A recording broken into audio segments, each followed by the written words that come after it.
Come spell-weavers, reavers, rogues, and men-at-arms, and answer the call of adventure.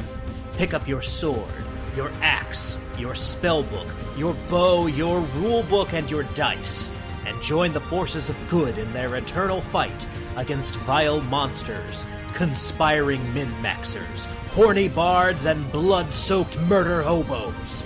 Discover the treasure trove of role-playing games here on Rollin' Bones. My name is Ryan Howard, and I shall be your guide.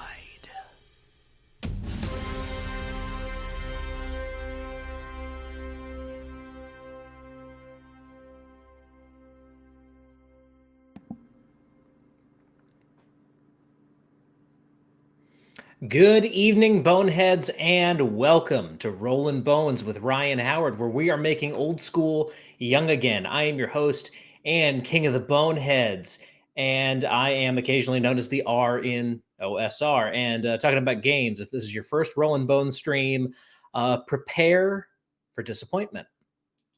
Anyway, I am excited about tonight. I've got one of my good friends on here, Viktor Gorchev. We're going to be talking all about Modern Necessities, his brand new book that he is, has out on drive-through. I hope you guys will go, support him. Before we get into that, though, just want to share all of my usual nonsense and razzmatazz. Remember to like, share, and subscribe if you enjoy what you're seeing here. Also, you can find me on the various social media scrolling down at the bottom, including one additional one, which I will announce here in just a second. So you can find me on Twitter, Instagram, YouTube, and Twitch. Twitter and Instagram, the handle is the same at Howard_Ryan Gregg. And Twitter is where I spew all of my thoughts about RPGs in the form of some threads. I know some of you who watch the show now discovered me through those threads. So if you are among that group of people, welcome. Welcome. And I'm glad that you decided to see this tonight. And of course, I want to remind everyone that you can get your Rollin' Bones merchandise of all kinds over on the Bonehead Emporium here on Teepublic. I will drop the link here in chat, and I will attach the link in a pinned comment on the bottom of this episode. So everyone who wants to buy a Rollin' Bones t-shirt or mug, or there's a couple options that you have here, but you've got all of these logos. And then one more little quick plug before we get into the main event tonight with Viktor Gorchev. I want to announce that I am on Rumble now. My 12 Rules for Role-Playing Games has been uploaded on Rumble as of 1 minute ago. And I am now looking to drive some subscribers over there. Once I get 10 subscribers, I can stream both on YouTube and Rumble. So definitely, drop me a follow there. Even if you follow me on here, I'm trying to get Rumble going. Rumble doesn't have much of an RPG presence right now, and I really want to change that. So hopefully we can get some traction over there as well as over here. But that's enough of my nonsense. Of course, I want to bring on tonight's guest. So without further ado, you guys know him. He is Viktor Gorchev. He's the Scrying Dutchman. He has the Dutch Oven on YouTube. He is the co-host of The Natural Ones with Basic Expert. He is the Netherlands' #1 sex symbol. Ladies and gentlemen, Viktor Gorchev on Rollin' Bones. Hi everyone. Or should I say hoi iedereen? A little bit of Dutch for you there. So Absolutely. How you doing, man? Oh, I'm doing all right. How are you? I'm great. It's 3 a.m., but I'm awake and I'm here with you. So It's 3 a.m. I must be lonely. Yeah. Well, see, I'm not lonely, so there we go. Oh, there you I've go. got a leg up on him. Suck it, Rob Thomas. Yeah. So I'm not going to beat around the bush here. There is something that we have to talk about here because you just put out a brand new product, and this is something that I'm actually pretty excited about. So let's bring this up on the screen here. Modern Necessities, old school rules for modern themes, powered by old school essentials. Yeah. Yep. that's what I made, indeed. And this is really good because last time we talked, it was before the OGL fiasco really Hmm. kicked off. Yeah, And I remember right before all of that happened, you and I were going to do an episode, and I think Crafty was going to be on as well, yep, talking about O5R. yep. I remember that. But then like the next day after we had essentially planned out, hey, we're gonna do this episode, let's pick a time sometime in a month or so. Like the next day it was just like, oh yeah, and we're pulling the OGL. Yeah, So yeah. They had great timing. yeah. And you had made so many plans around kind of that original OGL model. Yeah, So I know like you were concerned, a lot of us were concerned for you because you'd put so much into like this modern 5e conception. But I'm glad to see, yeah, I bring up all those painful memories to that you've landed on your feet here with this, because as far as I know, Necrotic Gnome has kind of dedicated themselves to making sure that OSE stays alive. yeah. So, and they're a great company to work with. So, I mean, as far as moving forward with modern fantasy, I think this is the way to go for you. Yeah, they've actually been very helpful because I purposely requested, like, I emailed them when I was first going to start on this, like, hey, do I have to use the OGL, or like what are you guys doing with that now? Because I wasn't sure, because they're basically in the same boat as everyone else with that. Mm-hmm. And they were like, well, technically you do have to still use the OGL, or we could give you like permission to use our stuff, like, just show us what you're doing and we can give you the permission. So I showed them some samples of what I was doing. I like wrote like a couple classes and whatever, and I was like, yeah, basically I'm just using like the XP tables and like whatnot. And they were like, oh yeah, that's great. And they said like, just put used with permission from the Necrotic Gnome, blah blah blah, like in the book somewhere, and you're good. So yeah, I didn't have to use the OGL at all with this, which was great. So yeah, and like I said, they're very helpful. Yeah, I mean, I've got the Old School Essentials box sets over here. I didn't actually grab them. I should have. I'm not going to be unprofessional and go off camera again just to grab something off my shelf, but Yeah. I have them here. I love Old School Essentials. It's a great system. I know talking about games here says that he's more of a Labyrinth Lord guy, but I mean, yeah. The thing about No, sorry, go ahead, Victor. No, I was gonna say, like, if it's OSR, it's pretty much all compatible. If it's compatible with standard BX, it's compatible with this. So yeah, Absolutely. And the thing about retro clones, just kind of as a whole, and this has always been the deal, it really comes down to like what kind of computes best from like your eyes reading it to your brain processing the rules. yeah, definitely. And Old School Essentials is very clean. It's very easy to read. It's very easy to learn, which is like one of the big reasons that I went with it. Plus, they have like they have a good name. They're pretty popular. And like you said, I kind of got the rug pulled out from under me with the whole 5e thing. I had like all these plans. I wrote the modern. I can't even remember the name of my first book, The Modern Adventurer's Guide to Guns and Gear. That was it. And I had like all these expansions for it planned, all using 5e, all using the OGL, and they basically ruined that for me. So I kind of had to scramble, and I just ended up on Old School Essentials instead, because, like, I'm trying to turn this into a career, so attaching myself to like a brand name just makes sense. Yep. So yeah, absolutely. And our good friend Crossface wants to know, can you make reaction rolls in Modern Necessities? Yes, actually there's a class that actually specifically uses them. So yeah. Sweet. So yeah, I mean, let's kind of dig into this here and take a look at some of the classes that we have here. So we got our soldier class. Yep. Yeah, just your standard infantry guy, and then at level 6 you get like commando training. And then 9th level, it was kind of hard coming up with modern versions of like, oh, at 9th level you can start a castle and like, get like knights and stuff. So that was actually the biggest challenge with this. Like all the other stuff is like, oh, you get a +1 if you use like this kind of weapon. That's easy. It was actually the 9th level stuff that was like hard for a lot of the classes. But I think I did an all right job.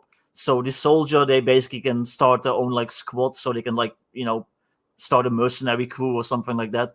Yeah. So yeah. Yeah, and when it comes down to stuff like this with with fighters and again, like you said, starting your own unit, I guess it makes sense to have like you have to have a certain amount of cachet to be able to pull in troops to form like Yeah. your own PMC or whatever it Yeah, is you're looking to basically, do. yeah. So Yeah. They're not just gonna follow like just some average like private who just left the Marines.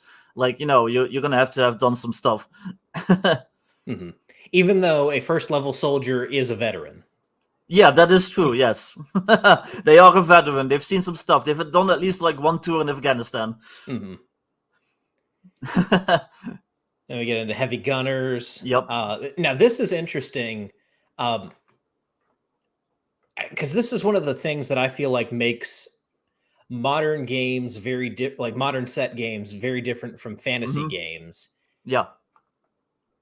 In a fantasy game, there's not really kind of any meaningful difference between a fighter who uses a like heavy weapon and a fighter who uses a sword and board. Yeah. It seems to kind of all fit under one umbrella, but when it comes to actual like modern tactics and things like that, there's a big difference between your standard infantryman and a heavy gunner. They and a serve different sniper. roles. Yeah, exactly.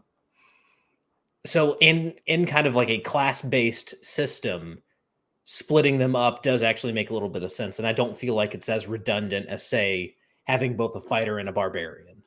Yeah. No, I agree with you, because especially if you look at like video games and movies and stuff like that, you've always got like the big guy with the machine gun. You've got like the skinny guy with the sniper rifle. Like that kind of stuff. So that yeah, like it's very baked into that whole concept that it requires like different approaches. So it definitely makes sense for a class system, like you said. Yep. And we have our crook. I love that Guns Akimbo is a class ability here. Yeah. The crook is basically your John Woo, like Chow Yun Fat, like a Better Tomorrow type character. I couldn't come up with a really good name for it, so I just went with crook, but I think it works. Yeah.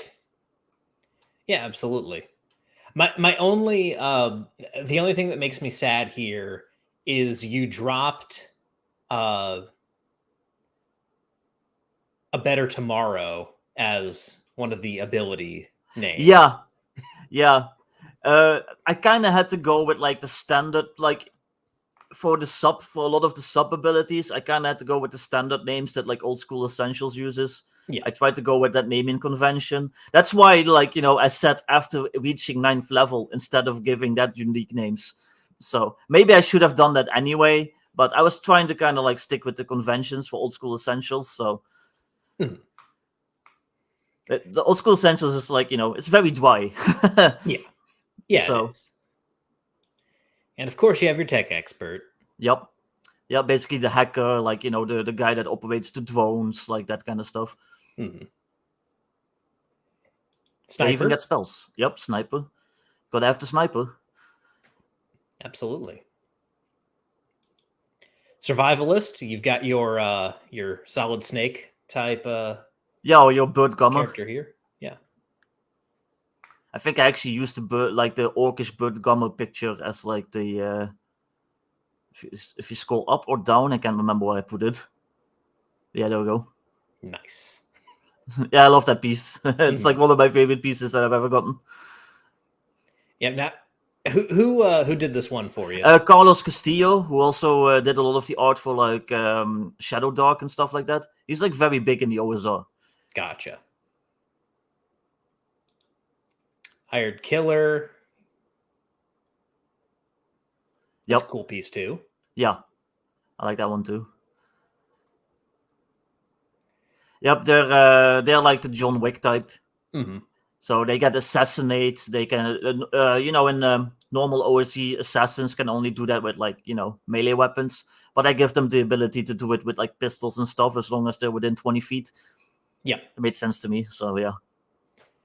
Now, Scott from Orcus Dorcas here has a good question that he's raised. What's the damage or lethality for modern weapons? He said that's always been a disconnect for him when it comes to modern, modern rule sets within D&D is basically how modern weapons kind of deal with like hit point sponges and stuff like that. Well, it depends. Like a pistol, I think I made like 1d6. A 50 cal like sniper rifle, I think I made like 3 or 4d6. But this is OSE, so there actually isn't that much of a hit point sponging. Like a T-Rex, I think, has like 26 HP. So it's not 5e, like where like high level stuff has like hundreds of hit points. Like you could be like spending like a whole campaign just fighting like mafia dudes that might have like 8 HP. So I think it works out for this. And I didn't want to have like crazy damage because I also want the players to have a chance to survive. So yeah, and I mean like that's always the big thing with modern set games, and that's why stuff like Shadowrun and Cyberpunk, you don't have that many hit points because the idea is if you get in a gunfight, one bullet can end things. Yeah. And Boot Hill does the same thing. Yeah. So it's interesting how people kind of work around it. But like you said, the cool thing about OSE is you don't have that hit point bloat that you see in a lot of modern games. So it almost kind of solves itself there. Yeah, you can definitely still like even probably at like some of the later levels, like at level 1 especially, like a pistol could probably take you out instantly if you just are unlucky. That could probably still happen at level 3 or something too, depending on what weapon they're using or whatever. Or if you're using like critical rolls, I actually have an optional critical roll at the back of the book that makes it like way more lethal. So yeah. So the game can be pretty lethal, but you can also just make it less lethal if you want. Like that's the beauty about like the OSR. You can like put in all these homebrew rules to do whatever. Mm-hmm. And talking about games here, Joseph Greenstein took a bullet to the head and just got knocked out. Yeah. Also, Mark Cohn. I don't know if anyone remembers Mark Cohn. He had that song "Walking in Memphis." He won a bunch of Grammys in 1990 and then fell off the face of the earth. He also, like a few years ago, was involved in a carjacking, got shot in the head, and survived. So yeah,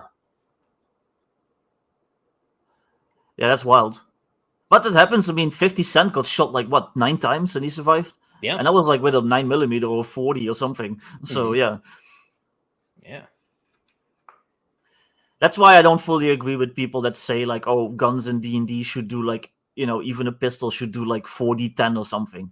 It's like, no, like why would a 9mm pistol be like way more lethal than like a battle axe to the face?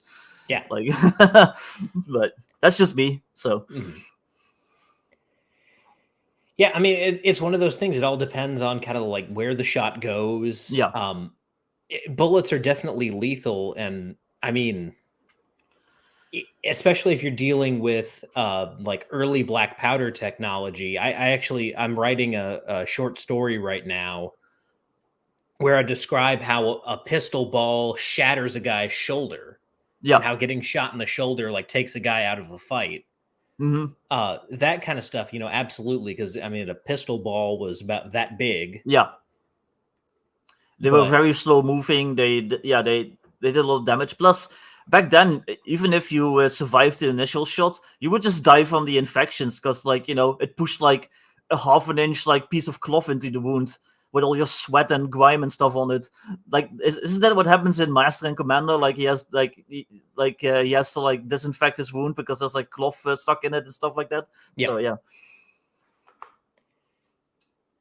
yeah. Somebody had a question about adventures or a setting. I think Mark's genre mixer.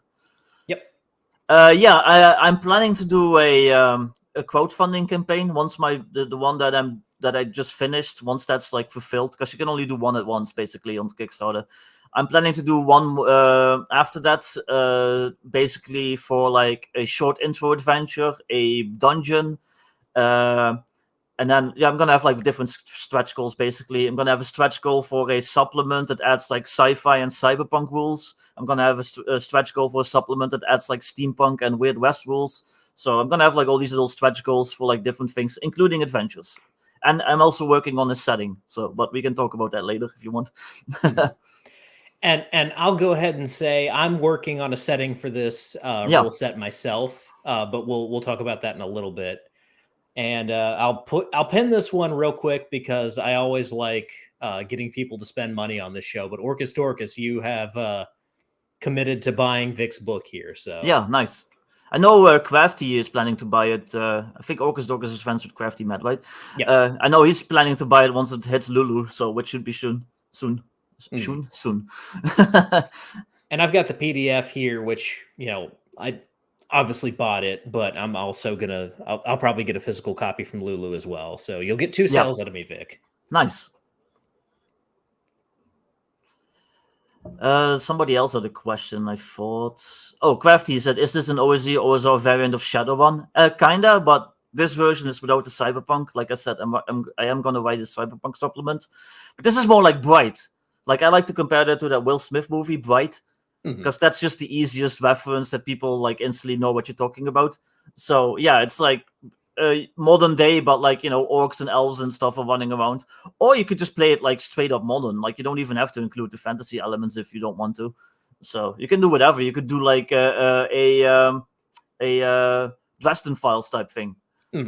Just like do something about a bunch of monster hunters, like like a secret organization that hunts like vampires and like whatnot. You can do all sorts of stuff with this. Yeah, this would work really well if you wanted to do like a Monster Hunter International campaign. Yeah, definitely. I know that has its own RPG, but this would also work really well for it. Yeah. As far as just the classes that we have here, we got the medic, which is a medic also mixed with a little bit of cleric, it looks like. Yep.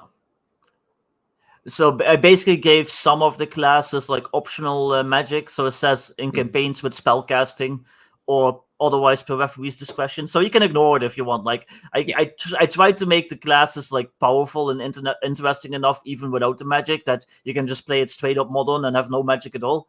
But if you do have magic in your setting, it's like, yeah, they get cleric spells. And you can also, correct me if I'm wrong here, you can also slot in just like the regular old school essentials classes as well. So yeah, you could even multi-class them if you want. Like if you use the OSE advanced multi-class rules. I was going to do that for the setting that I'm writing. So yeah. Gotcha. Then we have our Psychonaut. Yep. So and this gets into a question that I have, because I'm actually grappling with this for tomorrow's thread. And I've been doing a little bit of research on this. How do you handle psionics as far as this goes? Like, as far as a Psychonaut class, as far as adding it into OSE, like how do you personally approach psionics and kind of psychic abilities? Well, I made this one just use like the normal arcane spells, because OSE doesn't really have. I think they have like some psionics in their carcass crawler or whatever that little Zine is called. But that's not standard. That's not standard OSE. That's not something that most people that just pick up the OSE book will know about. So I just gave them like access to the normal magic user arcane spells. But technically, I did make it in mind with like psionics. So people in the know, they can just combine this with the psionics that they did in that design that they do, or the psionics from what is it, like first edition? First edition has psionics, right? But they're pretty bad. I was here, but yeah, you could adapt them if you want. Second edition has them too, and they're no better.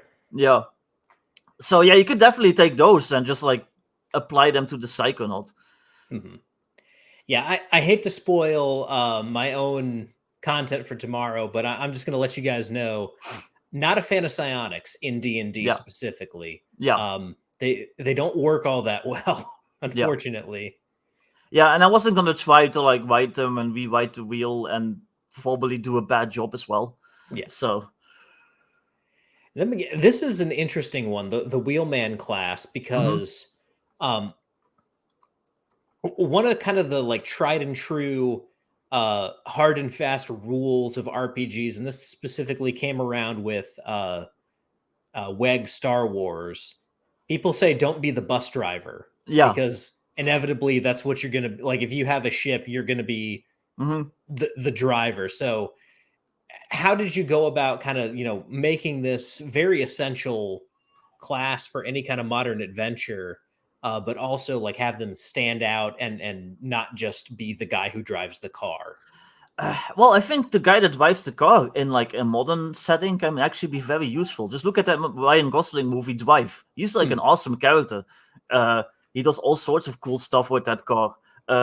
Just look at the old show, the Fall Guy. Yeah.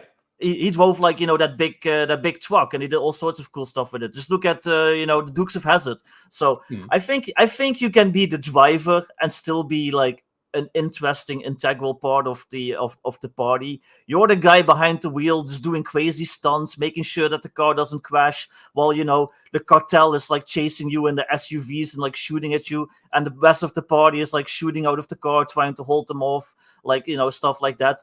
And you're still making rolls, you're still having to like do rolls so to make sure that the car doesn't like end up in the ditch somewhere or like flipped over. You're still doing all sorts of stuff. So it's not like you're just sitting there. It's like yeah, I'm driving, guys, and then like everyone else is doing all the cool stuff. So Hmm. Now I don't see anything here, but what are kind of maybe it's later on in the book, but what are kind of the rules around shooting out the window of your car while um you're driving?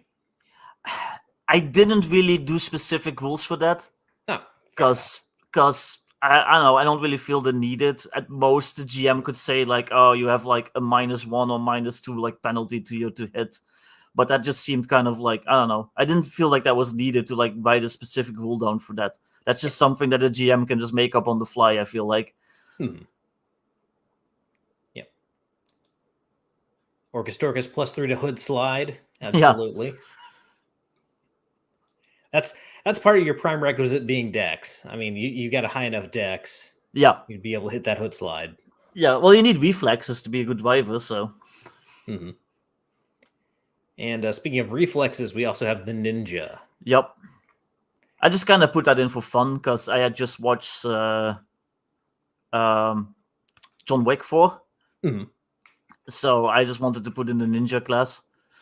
And of course, right as I'm looking at this, I'm noticing like a blatant typo, and I'm annoyed.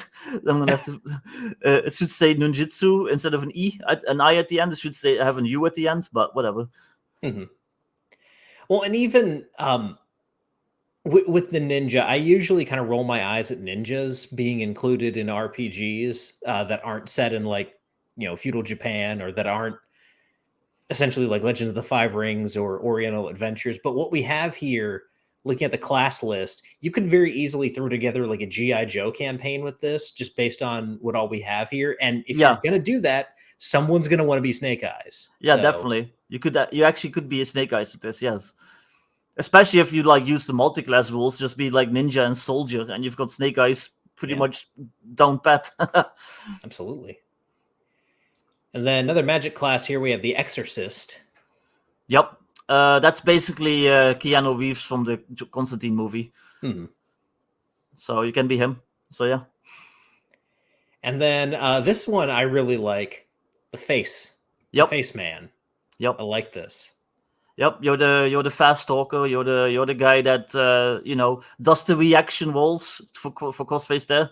You're Hmm. the guy that leads the reaction rolls for when the rest of the party is just like a bunch of like silent killers. Because that's how often parties end up. It's just like a bunch of like antisocial like lone wolves that just happen to be working together. Yeah. So Yep. It's very important to have your Dirk Benedict. Otherwise, you're just going to be yeah, a bunch of grumpy soldiers that no one wants to deal with, and you're probably not going to get good rates on your jobs. yeah, exactly.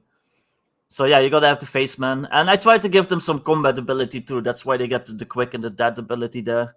Mhm. So And I'm actually going to skip ahead a little bit because sure, one thing that you and I both share a mutual appreciation for is good weaponry. So let's take a look at some of the options on hand here. As far as the melee weapons, looks like we have some pretty cool additions here. Cane yeah, sword is fantastic. yeah, gotta have the Satoichi sword. Mhm. Straight razor, Yep, classic. yep, Bayonet, nunchucks. Sledgehammer, yep. very nice. Fire axe, Hmm. classic. Chainsaw, obviously, Yep, you have to have that. yeah. Yeah, I tried to put in some modern flavor because you gotta have some modern melee weapons. I feel like Yeah. if you're doing like a straight up modern campaign, you're not gonna be running around with a claymore sword probably. So Hmm. And then moving on to some of the firearms, you get into stuff like, your stun guns, pocket pistol, pocket revolver, Magnum, yep, Magnum revolver. sort of shotgun. Hmm. And I know, and this is, I'm not going to break you over the coals for this because this is OSE, and this is just kind of how like OSE does things. Mm-hmm. Um, But it looks like all pistols are kind of lumped under the pistol, except for where they have kind of larger caliber with the Magnum pistol and the Magnum Yeah, revolver, that kind of stuff. So, yeah. It's like they do more damage and they have more range and they're more expensive. That's yep. basically the difference. Hmm. And kind of a smaller capacity as well, Yeah, higher yeah. reload time. I lower. They have like lower or higher reload. I think it's higher the way I do the reloads. Yeah. Mm. And then moving into the medium firearms, this is where you get to stuff like your lever action rifle, Yep. service rifle, assault rifle, all your kind of standard long guns here. Yep. I try to have a pretty wide collection of like all the common stuff. Mm-hmm. Crafty, if you think this is gun porn, um, you probably shouldn't listen to the way Vic and I talk when we're playing in that Hong Kong campaign with Yeah. John. Yeah. Yeah, we spent like half last sessions just like trying to get a sniper rifle for my character. And it Yeah, was like a whole thing. making M1 Garand jokes. Yeah. Yeah, it was fun. Took a whole now this was the first session. Took a whole detour on me wanting to put Beretta or Taurus Beretta in parentheses or something like that, Yep. just because it was a Hong Kong movie. Yeah. Yeah, they never have actual Berettas. Yep. And then, of course, we have our heavy firearms.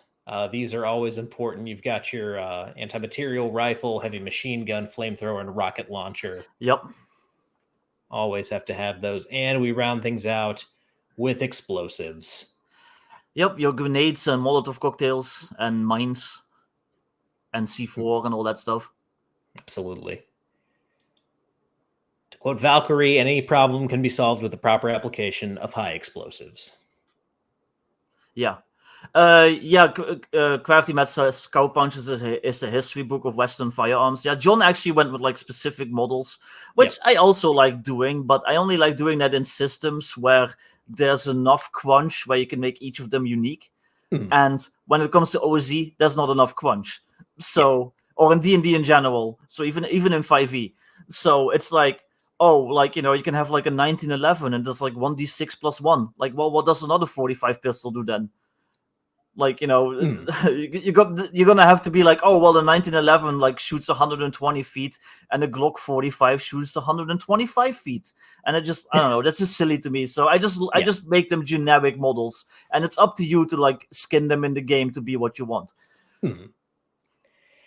Yeah, I mean, some systems do that really well. Orcus Dorcas mentions that like GURPS is gun definitely. porn. But even like, as much as I love Savage Worlds, and you heard me griping about how there's not a Beretta option, it's just essentially assume that your 9mm is going to be a Glock, basically. even when Savage Worlds gets granular, like in Deadlands, sometimes it's even just, like, why is there a difference between a Peacemaker and a different revolver? I Yeah. know, like, some are single action, some are double action. The Lamat has the shotgun barrel, Hmm. but sometimes even that feels a little too granular. Yeah, no, I agree. Savage Worlds, like, they didn't really have to use specific models, to be honest. They could Hmm. have just been like pistol, submachine gun, you know, Yeah. like, and it would have worked fine because there's not really that much of a option when it comes to the weapon list anyway. Like you said, like, it's like Glock, and I think they have like an MP5 and like some World War II stuff, and that's like it. So it's like, Mhm. why even bother at that point? Yeah. But I know that the reason why Deadlands gets that granular is Shane Hensley cares. Yeah, So yeah. Well, for westerns, it does add an actual bit of flavor when you use specific models, yeah. because that adds to the legend of the Old West. You know, the Peacemaker, that was like a famous gun of the Old West. Like the Winchester 73, that was like another famous gun of the Old West. So when you make those generic, you do lose a little bit, I believe, Yeah. in my opinion. Yeah, there's a meaningful difference between the Winchester 1873 and like a Sharps carbine. Yeah, So yep. And there's just like legend and like myth around them. So yeah. hmm. So I mean, I'm not going to show this whole book because one, I want people to buy it, and two, there are kind of other things to talk about kind of in and Mhm. around the book. So I will stop screen sharing for now, Sure. and let's talk a little bit about kind of setting and expansion and where you kind of hope to Mhm. take this Yeah. particular product. Yeah. Okay. Well, what do you want to know? So as far as kind of next steps with uh, Mhm. modern necessities, are you going to go in the cyberpunk direction immediately? Are you looking at doing kind of your own setting for this? Where are you hoping to move things next? So then I kind of already like talked about this, but the next stuff I'm gonna do is like those add-ons for like sci-fi and cyberpunk rules and the steampunk and Weird West one, and I'm gonna make those fairly generic. They probably won't have any setting attached. If they do it, it's gonna be very brief, just like a little bit of flavor that you can use to like jump into a campaign if you want.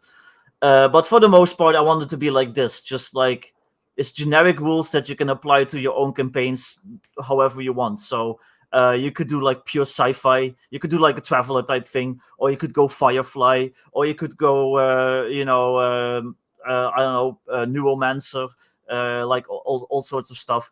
You could go like, Shadowrun with the serial numbers filed off, because you could just, still have orcs and elves and all that stuff. So Mhm. that's kind of my approach that I'm going to take. After that, I do have specific settings like planned, but I'm kind of new to writing settings. I'm still like learning like how to do it, like what people expect out of it, like what you need to write, what you should avoid. So I'm still kind of researching that. So I don't want to jump into that too soon, basically, because I want it to be good. Mhm. I'm going to go ahead and shut this down right now. We're not talking about rifts tonight. Every time people talk about rifts, my eyes just glaze over. I'm Yeah. sorry. I'm sorry, rifts fans. Um, I I'm just not that into it. Honestly, and I hate to say this, it's Palladium as a whole. Yeah. I've never had Palladium books. I've never, run anything Palladium. Max Liao is probably going to revoke my invitation to come on Legion of Myth at this point. Um, I won't say anything bad about Earth Dawn just to make sure that he still talks to me. But honestly, like I've never. It's one of those things I've just never seen the need because there's already like great fantasy stuff out there and Hmm. stuff that does what Palladium purports to do um, in a way that I find satisfactory. So it's just kind of that other company that makes stuff that's handled better by Yeah. other games, in my opinion. Yeah. The only Palladium book I own is like Dead Rain, the zombie one, and I still need to read that one. So yeah. Mm-hmm. Yeah. All right. So Baron G Rock confirms that I'll be fine, and then yeah, Riffs is more heathen dog than Max. Yeah. Fair enough. But now, as far as like settings for this, I do have a couple settings in mind Yeah. that I'm hoping to make in alignment with modern necessities. And you know about both of these already, but the one that I've talked about the least on the show is essentially my love letter to what I call the sword and shades genre of entertainment. Yeah. I call it Duel of the Ancients. It's going to be Highlander meets Blade meets Devil May Cry. And I'm hoping that enough people will be interested in that kind of that genre of fantasy that they'll want to give that a try with these rules. Yeah, I think that sounds fun. I'm a big fan of Highlander and like basically all those movies that you mentioned. So yeah, I think that'll be cool. The big thing that I'm going to be adding, and I'm still working out how this is going to go, but when Vic and I started talking about this, I liked the idea of immortals. They're immortal, but there's a certain way to kill them. And obviously, in Highlander, it's beheading. But I'm still playing around with the idea of you have to do certain things, use certain weapons in combination with each other. The circumstances have to be right to wear down the defenses and then finish off these immortal characters. Yeah. Yeah, you could kind of make that like racial options almost. Crafty. I hope that's not what ends up happening, but you never can tell.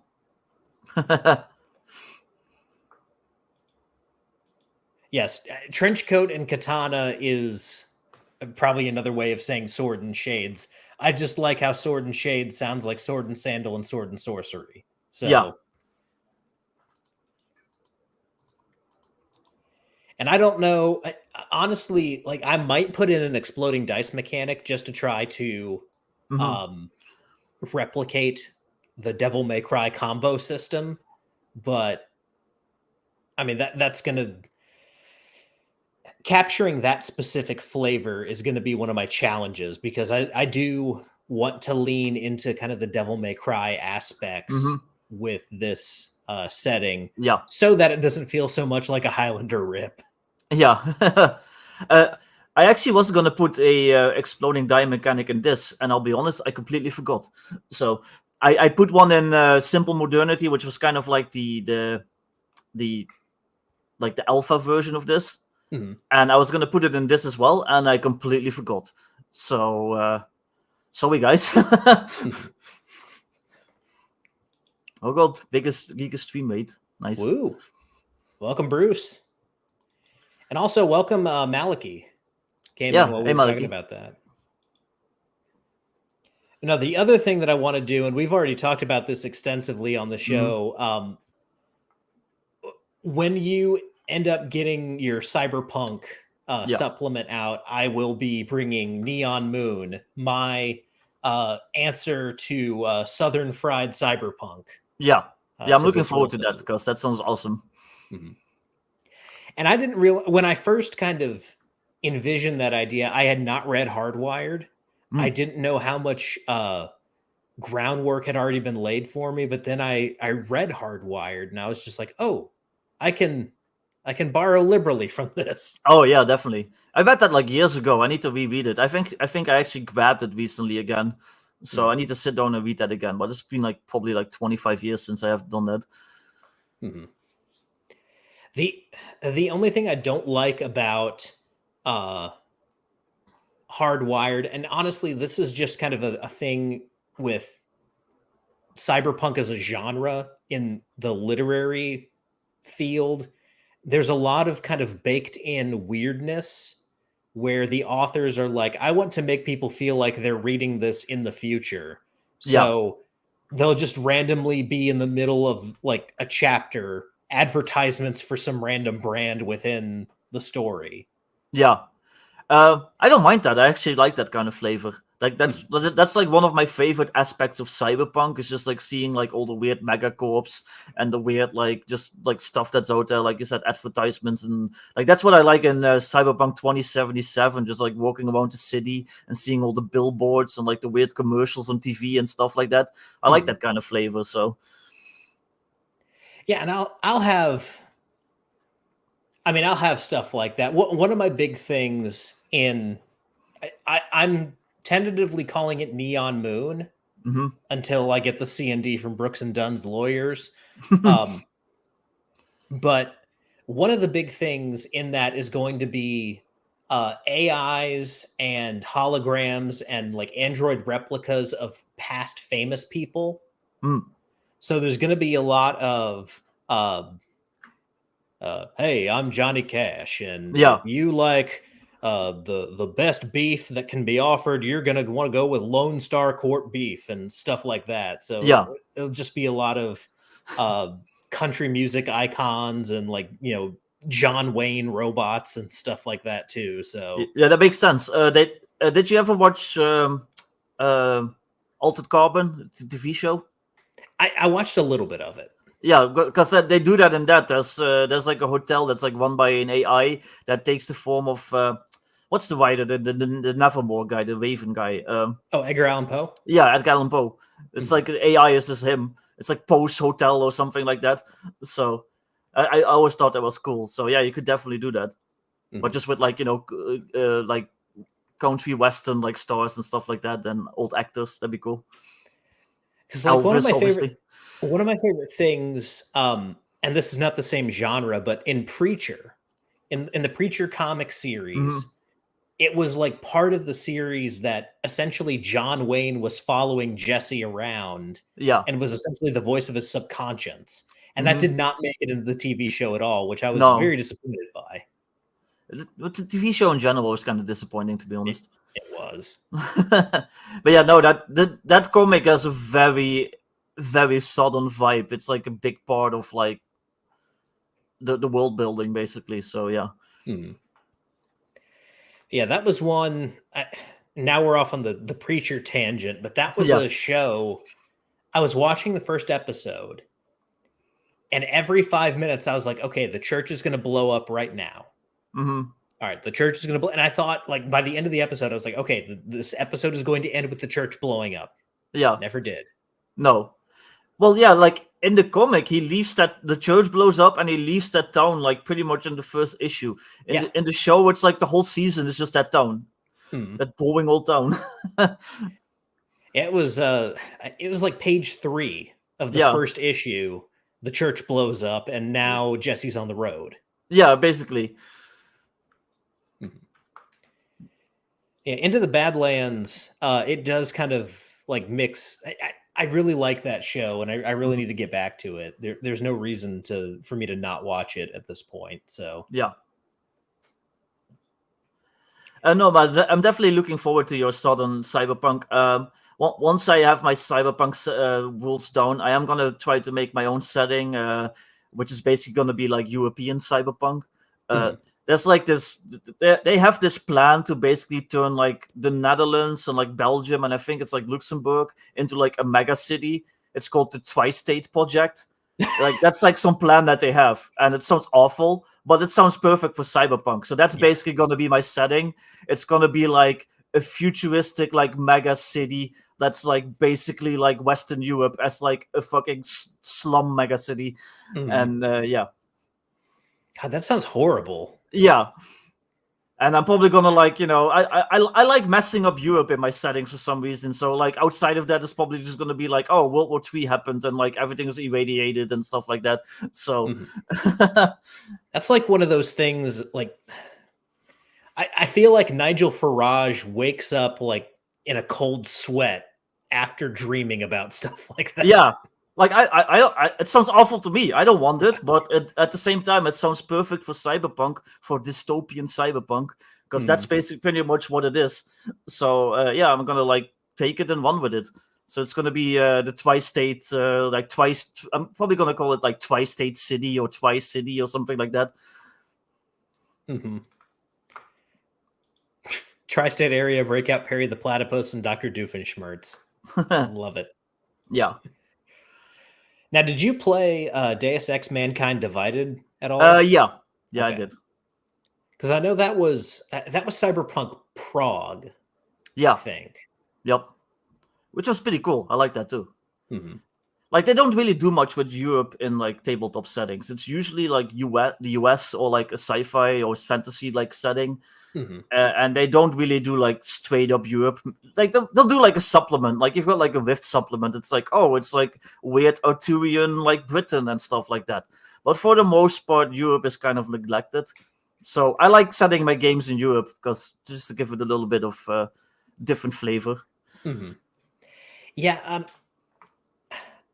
For some reason, like Europeans, like you said, European cyberpunk isn't really a thing for a lot of people. Mhm.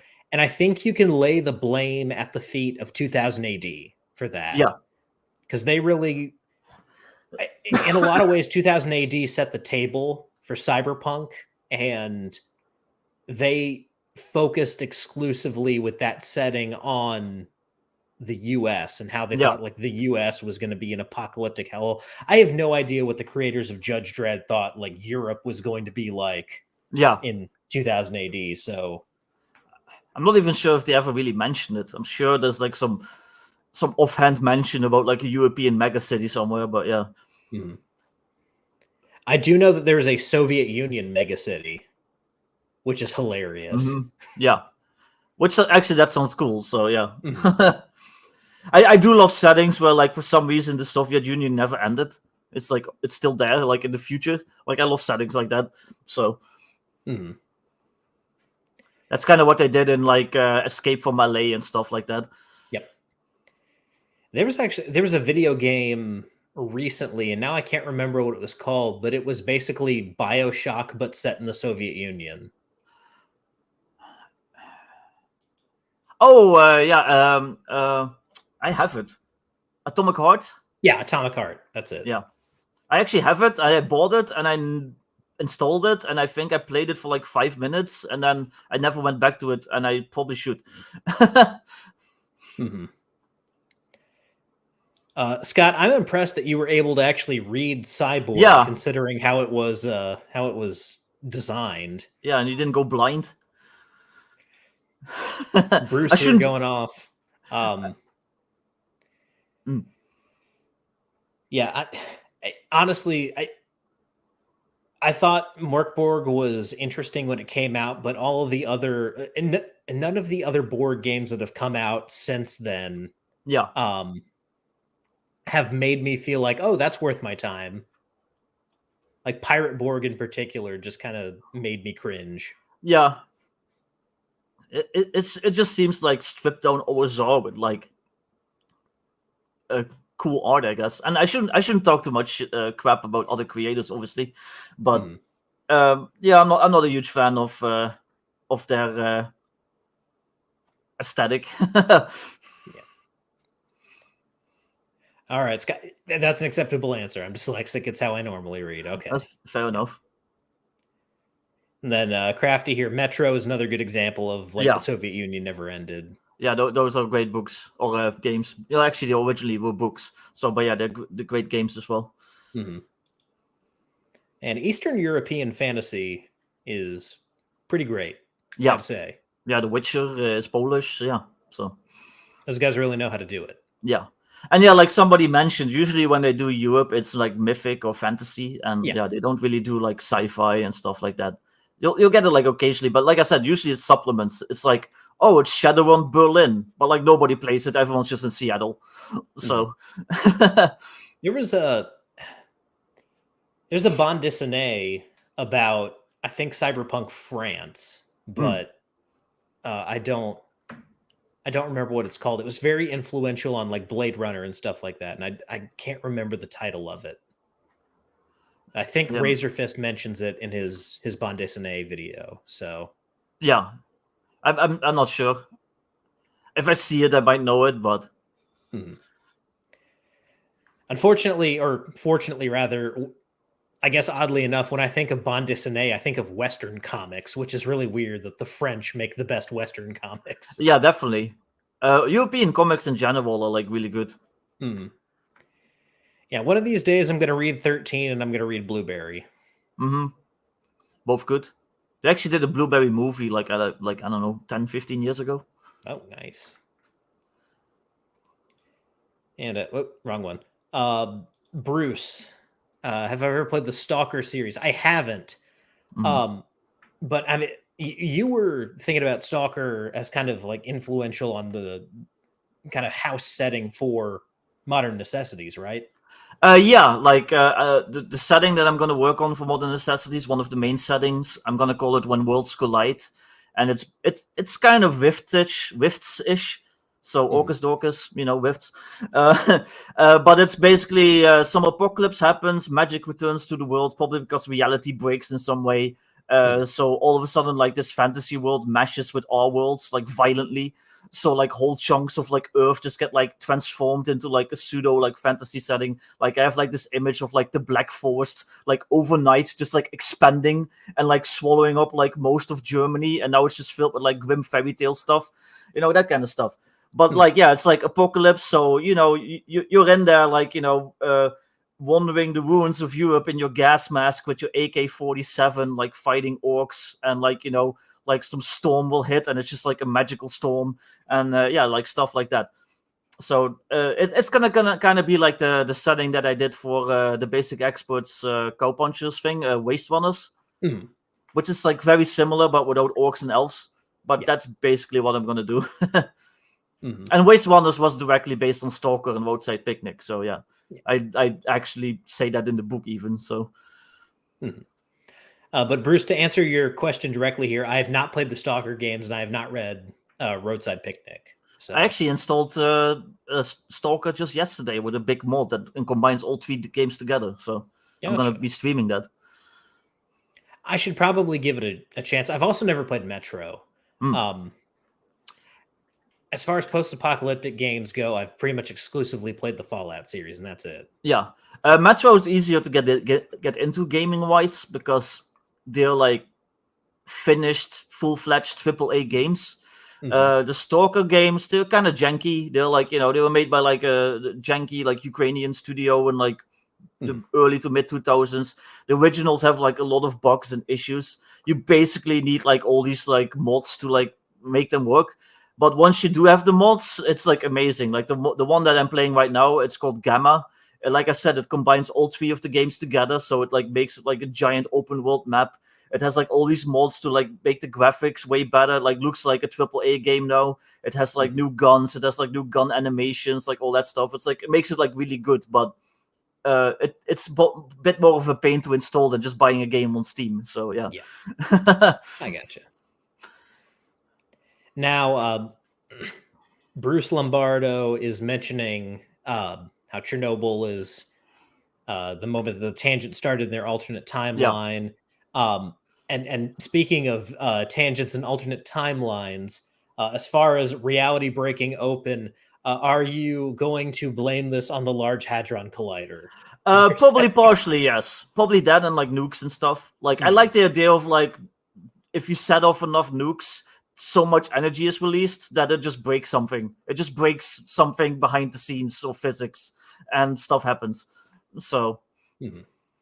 but that's what I did in Waste Runners. It's basically the Large Hadron Collider that did it. So yeah. And then Bruce again. Slavjank is actually Slavjank is more fun than people will have you believe. Yeah. Um, I really like thoroughly enjoy Kingdom Come Deliverance. Mhm. Um, and honestly, I really like playing the original Witcher. It's a lot of fun. Yeah. I agree. So yeah, I mean, like Slavjank is a thing definitely, but Yeah. I think a lot of people need to give it more of a chance. Mhm. It's not as bad as some people seem to think it is. Well, like I said, I'll be streaming that Stalker game that I just installed. So if you want to know what it's like, just watch my videos at some point. Mhm. And talking about games, thanks for stopping by. I know this was your first time, and I hope you enjoyed Latest. yourself. And I hope you'll be back. Yeah. But yeah, as far as settings goes, I have like a bunch in mind. At least one. I'm not sure how many I'll actually write, but I want to do one that's kind of like mixing like the organization from Hellboy with like the SCP like foundation. So it's gonna be like a secret like Monster Hunter like organization. So Mm. it's like, oh, there's vampires here, and then like some special forces teams show up to like take them out, like that kind of stuff. I think that's fun, and you can just like the beauty of like using OSE for this, or just like the OSR in general, it's like you can just like use like the monsters that and like all the stuff that already exists. So it's like vampires are already statted out, ghouls are already statted out, zombies are already statted out. Like you can have all sorts of like different like supernatural creatures and like all that stuff, and you just throw in your modern stuff. You're like a soldier with an M16, and all of a sudden you're fighting werewolves, and it doesn't take any effort at all. You just combine a couple of books and you're done. And that's the beauty of it, I feel like, and that's kind of what my whole goal was with this. So, Yeah, absolutely. Now, it's good to hear all about the plans that you have for Modern Necessities. And once again, guys, this is available on Drive-Thru RPG. It'll be available soon for print on demand on Lulu. yeah. Modern Necessities is the title of the book. Definitely pick it up, and there will be a pinned comment with a link to not just this, but Victor's other stuff on Drive-Thru RPG as well. Now, moving on to kind of a different subject here, there's been this thing. I guess that's the best way to describe it. This confrontation, this kind of battle that you've been involved in, Yeah. I've been involved in to a degree, and like Crossface and the Basic Expert have also been heavily involved in, Yeah. and that's people accusing us of young splaining. Yeah. Yeah. That was a fun one, but not really. Where did this start? Like, who kicked this off? L. Oh God! Our good friend L. Of He course. basically it started with the Basic Expert and Crossface. He started calling them young splainers, and then eventually I got lumped into that too because pretty much because of the first level fighter thing. That started like a big. Well, it was. I don't know. Should I call it big? It was drama anyway. It was drama. Like, it was on Twitter. It spilled over on various streams and stuff like that. There was a bit of drama for like a week, 2 weeks. And L just didn't like my take on how first level fighters, they're not just like peasants with that just picked up a sword and now they're adventuring. They actually have seen some stuff. They might have actually like served in the military or like stuff like that. He just didn't like that, and yeah, he started calling me a young splainer as well. Just to bring some people up to speed here, Orcus Dorcas, young splaining is the crime of talking about D&D and being under the age of, I'd say 40, but I think some people would even say under the age of 50. You fall into young splaining territory. Yeah. So yeah, I'm almost 40 and I'm apparently like a young splainer. So what was funny to me about it is you and John and Crossface got it the worst. I only got it a little bit. I only got it like from L once. Yeah. And I'm younger than all of you guys. Yeah, I know. But yeah, well, all three of us are in our 30s, so you're like 27. So yeah, but somehow we got it worse. So yeah, and I'm older than both of them even. So yeah. Yeah, Bruce, it's not a crime. It's definitely not a crime, but for some people, it is, and that's where I have fought very hard against that stereotype of the balding ponytail, Hawaiian shirt wearing grognard who complains about people being younger than them and trying to play their games. Because I've not encountered a lot of that. Most of the grognards that I know are more than happy to talk to anybody about the games they run and anyone who's interested in these particular games. But I guess that kind of person does exist. And sometimes they like, spring to the surface and get really mad about, young people being younger than them, I guess. It's people that played original D&D or AD&D in like the 70s, 80s, and they feel like, it was their thing, I guess. They're like hipsters almost. It's like, oh, well, I was there when it was new. And I don't know. I guess they feel like they paved the way. And it's like, well, I was actually there when the books first came out. So, I know the rules better than you. It's like, well, the rules didn't change. I can still read them now. Like, it's not like I'm fucking like translating hieroglyphics here. It's just like something that somebody wrote like 20, 30, 40 years ago. It's still English.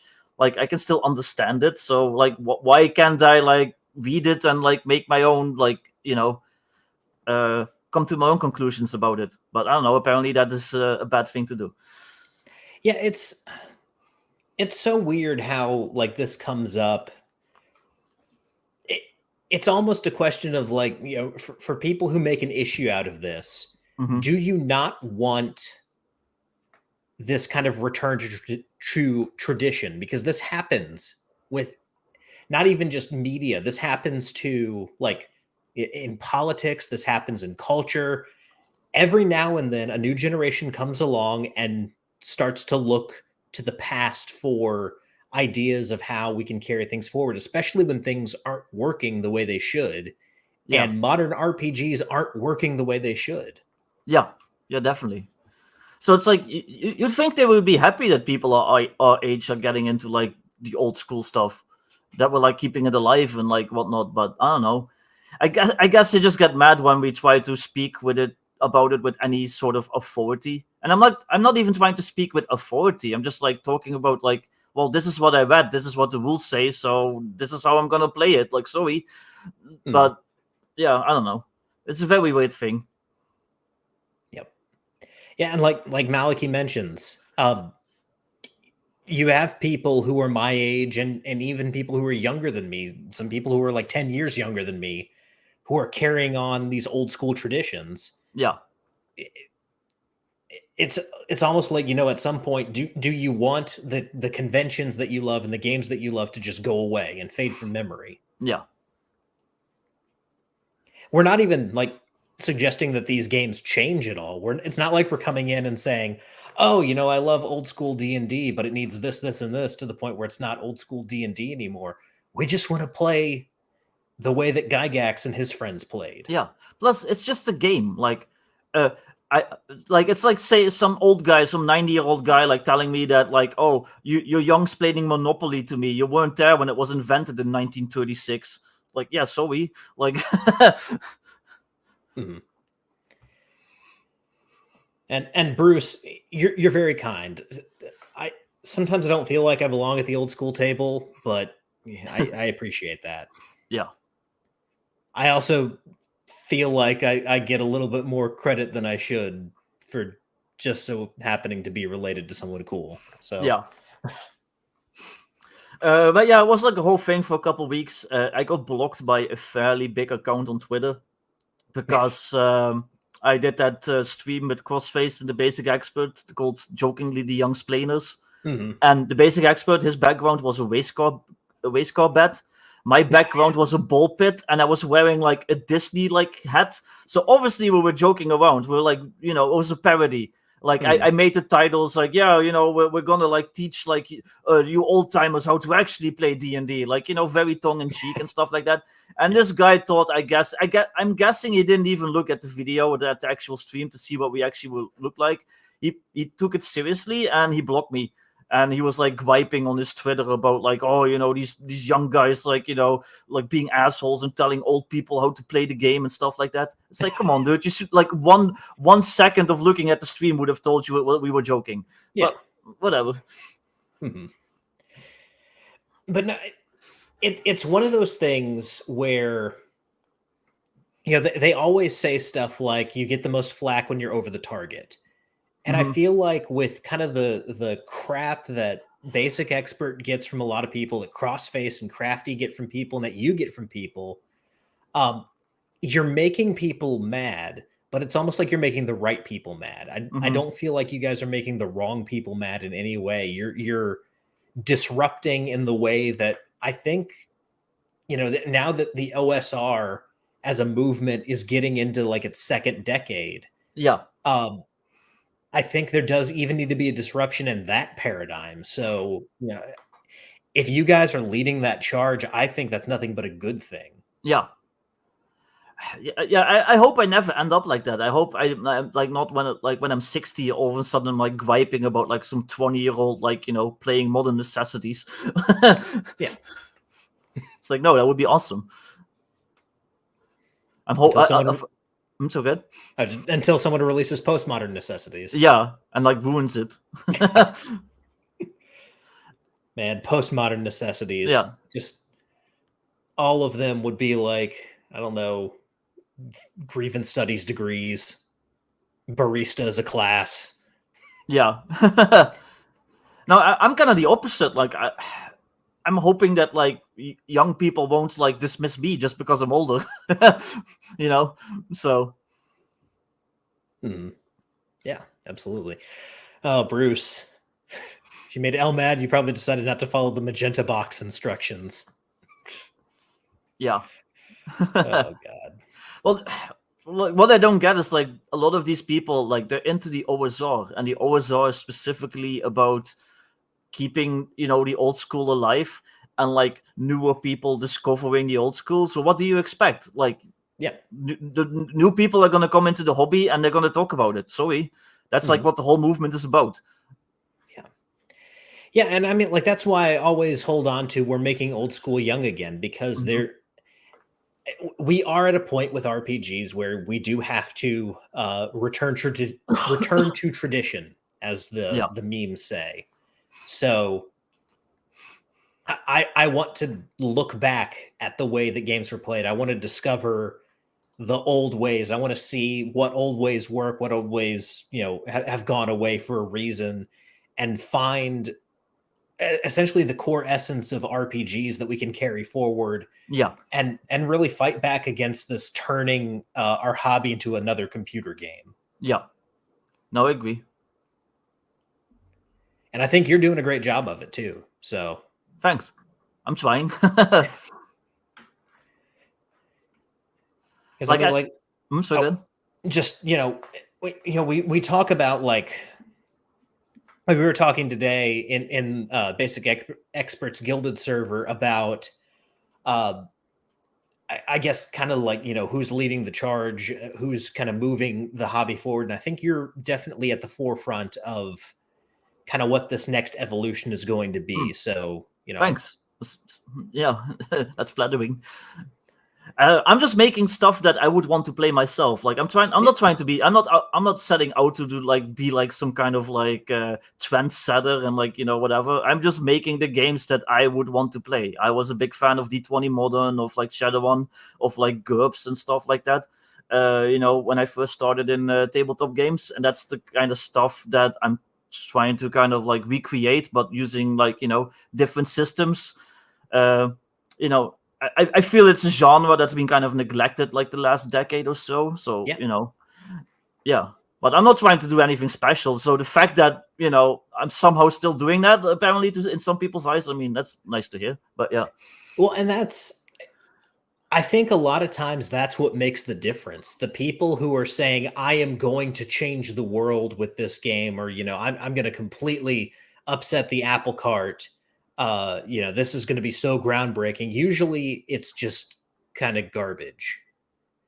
But the people who are approaching art or role-playing games or whatever it is with kind of this honesty of this is what I want to see, so I'm going to put this out there, hoping that there are other people like me who want to see this. Yeah. I think that's where true innovation and true like good ideas come from. Yeah, no, I agree.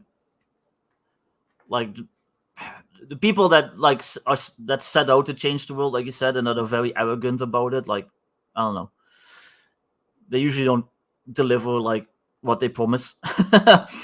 And I'm sure like if he's still listening, Crafty Matt has the exact image of the designer who thinks they're God's gift to game design and wants to completely overhaul the way that we do things and release crappy supplements set in the Revolutionary War and stuff like that. Yeah.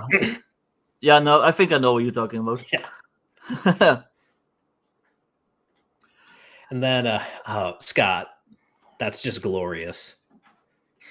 Yeah, Back in my day, we had to wait for complaints to be published in Dragon Magazine 4 months after we mailed it. he's actually not wrong though. Like even I remember that stuff. Like I remember when like I would read like these gaming magazines, and if you had like if you wanted to shit talk, you had to like send them an email or a letter, and then maybe you would see it like in the front of the magazine like 3 months later. But yeah, now you can just go on Twitter and just say whatever. Mm-hmm. Absolutely. Posting your own house rule set for when someone gives you shit. Well, at the end of the day, isn't like anything somebody writes somebody's house rules? Wasn't like D&D just like their house rules for like fantasy chainmail at the end of the day? I mean, so Cooking bangers and mash. Nice. Have you and Orcus Dorcas switched places for the evening, Crafty? Making British food? What's going on here? Yeah. But what was I gonna say earlier? Like I like the OSR, but I kind of try to how to put this. Like I'm trying to put my thoughts in order here, but I like the OSR, but I'm not married to it. I also want to do stuff for other systems. I want to do Savage Worlds at some point. Like I want to do all sorts of stuff, and that's I think might be one of my strengths is that I'm very flexible when it comes to that stuff, and I try to do the stuff based on the expectations that were already set with the original. So when I write for Old School Essentials, I try to follow like the way they do things. I try to follow all the conventions basically. But when I write 5e, I write differently. When I write Savage Worlds, I'm sure I'm going to write differently. So I try like I try not to like impose myself. If you get what I mean, it's basically what I'm trying to get at. I try not to be like some weird like cultural invader. I try to what's the word? I try to assimilate myself basically to whatever whatever I'm working on, whatever like little gaming culture I'm involved in. So yeah. Yeah, and that's I think that's really important when one that you are looking at working in kind of all across the RPG world, because there's a lot of different stuff out there, and a lot of it is good, a lot of it is worth playing. But being able to adapt your style to fit in like the way that Savage Worlds is different from Old School Essentials, or different from Beck Me, or different from whatever system, because they are very different, and they're written very differently, and they're run very differently. Yeah, definitely. And that's why I don't like being called a young splainer, because it implies that I'm pretending to be like some authority on something. It's like, no, I'm not trying to pretend to be an authority on something. I'm just trying to learn, and I'm like reading the rules, and I'm talking about it on streams, and like by talking about it, I have like interesting discussions, and I learn even more. And through learning, I can make better products for that particular system. That's all I'm trying to do. I'm not trying to be like some asshole who like claims that they know better than like some dude that was playing 40 years ago. The same way I wouldn't claim to know better about 5e than somebody who's been playing 5e since 2014, or the same I wouldn't claim that about Savage Worlds. So yeah.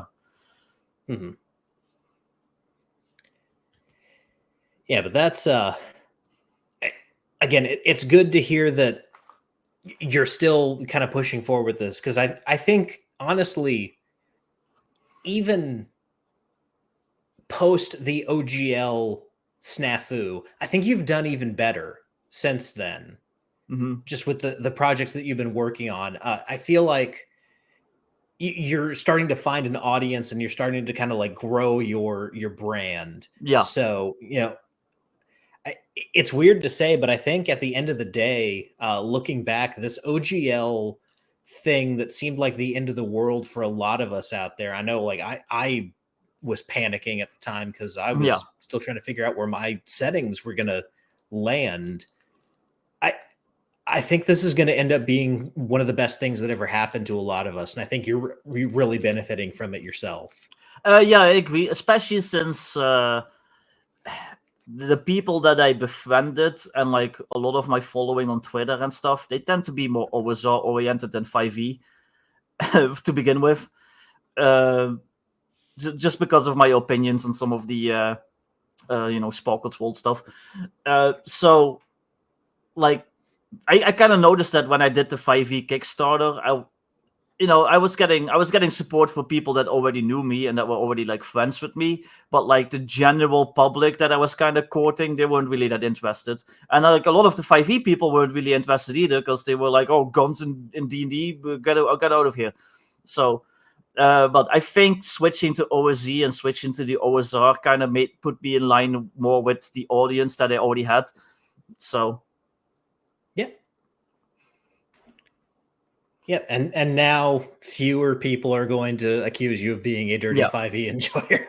I mean, I still play 5e. I'm like running Curse of Strahd in 5e like literally every week at this moment. Like that's what I meant. But I'm flexible. I play whatever. Like as long as I'm like hanging out with my friends and I'm having fun, I don't care what I'm playing. Yeah. Like now, I don't really. I'm so good. Is that the Curse of Strahd that you're running as like a World War II adventure movie? No, I'm just running pure normal Curse of Strahd because I want to do it. But I do want to do that someday because it sounds really fun. I might do that with the original Strahd, like the was it first or second edition where they first did it. I might do that and just do it with modern necessities. But yeah, because that sounds fun. Like where Eagle's there, but like with vampires and stuff. Yeah.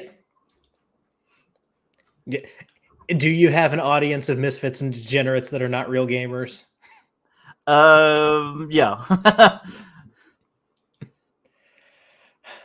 Oh God, Twitter drama. Yep. I'm constantly reminded of the meme that Basic Expert tweeted of the Days Without Incident sign, but it was Days Without Drama in the elf game community. Yeah. Well, I said something about it on Gilded earlier. Like I'm tired of this drama because we're all a bunch of 30, 40, 50 plus year olds playing elf and robot games. Like, why are we like having all this massive drama about something that's at the end of the day very nerdy and arguably very immature? So, like, come on. We're just trying to play some games here and just have fun, and we're like being silly. Like, all these fights are like just nonsense. Yeah, absolutely. Well, we are kind of running up against our time here, but we'll definitely need to do this again because we need to get you as regularly featured as some of the most regularly featured people on the show because you're Viktor Gorchev and you're special. Yeah, I'm always game. Once I do the Kickstarter or whatever crowdfunding I end up going with for like all the expansions, I'll gladly talk about it, and we can talk about the whole Cyberpunk thing some more. So yeah. Absolutely. Cool. Well, guys, that is going to do it for tonight's episode. Next week. So next week was originally going to be Servant of Shiloh. He had to move to May. I wanted to get DM Blackwell on. He wasn't able to come on. So I was racking my brain and thinking, who can I get on at short notice? And I shot off kind of a desperation email to someone who I didn't think would respond. And basically, that's the long way of saying next week for his third appearance on Rollin' Bones, Professor Dungeon Master will be here to discuss his thoughts on the D&D movie. We'll be talking about taking fantasy games and fantasy as a genre seriously. We'll be talking about the VTT and the direction of the hobby, both kind of post-movie and post-creator summit, and just having a general discussion about role-playing games. So join me next week for Professor Dungeon Master here on Rollin' Bones. And until then, whether you rolled a 1 or a 20, I am so glad that you rolled your bones with me, Ryan Howard, and I will see you guys next time. Bye, everyone.